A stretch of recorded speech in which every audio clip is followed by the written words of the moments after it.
He's not inside. He's executing his endgame. It's taken him 20 years to find a replacement. This time he's gonna die with it. In the lake, let's go. They tell us they want to take a car into the water, right? And Malibu Lake. The first thing I'm thinking of is, in the past 30 years, I've known of 2 people that have done this stunt and have died from doing it. These particular gads are somewhat dangerous because we're going into water. We're sending off a ramp into the water. That's a pretty good impact for the stunt guy, and then he's going underwater. It's pretty spooky. It's very stressful. I don't sleep much the night before when we do stuff like this. For our purposes, we had to make sure that the lake was deep enough, that it was dredged out properly, that the fence was replaced so that we could break away so that nothing would actually impede the vehicle from going in, because we put special ramps up so that it elevates just enough so that it doesn't belly flop, because nothing would look worse than the car just going and then slowly sinking. So we needed to arc and then to actually nosedive into the water, which is not what a car would organically do. So the car has to be stripped of its engine, all the inside has to be taken out, the front end has to be weighted, the ramps have to be measured just right, it has to be pulled from 2 different vehicles off of pick points in the road and then take off at a certain rate. It has to get to 30 miles an hour or it won't get to the dredged out area. So there's a lot that can go wrong. You know, things happen. The driver could be knocked out unconscious. Are you jumping in the lake? No, actually I've got the best guy in the business possible to do it, Greg Barnett.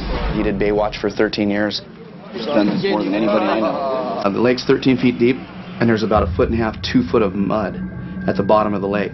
So you take a 3,000-pound car, jump it in the lake. The worst case scenario, if the car gets upside down, hopefully, if all goes well, it goes in and then sinks to the ground and then stays on all fours, and he can exit.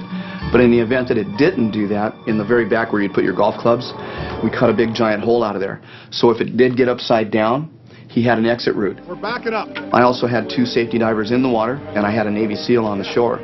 So again, if it did get upside down, we had a big giant span set loop on the rear axle, and the guys would have signaled that it was upside down, it stuck.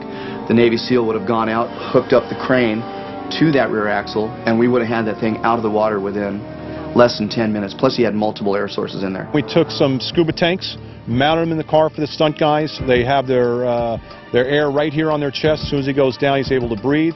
The 2 safety divers come in and give the thumbs up there. If he's breathing properly, we have some time. It's not a rush. He's got enough air to last for about a minimum half an hour under there, so nobody panic. We got the best guys that are coming in from opposite directions, and if it does get upside down, like I said, you'll give them a signal.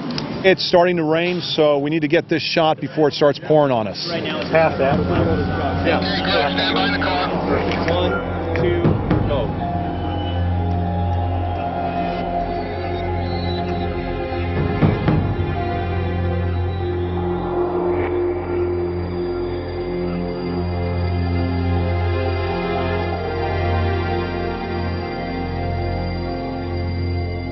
That was an absolutely picture-perfect jump.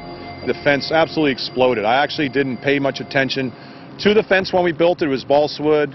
My main concern was the ramp and the trajectory and the speed and all that. But the fence looked great. It hit the ramp perfectly, went into the water perfectly. It was absolutely a perfect gag. We're extremely happy to my crew and to the stunt crew.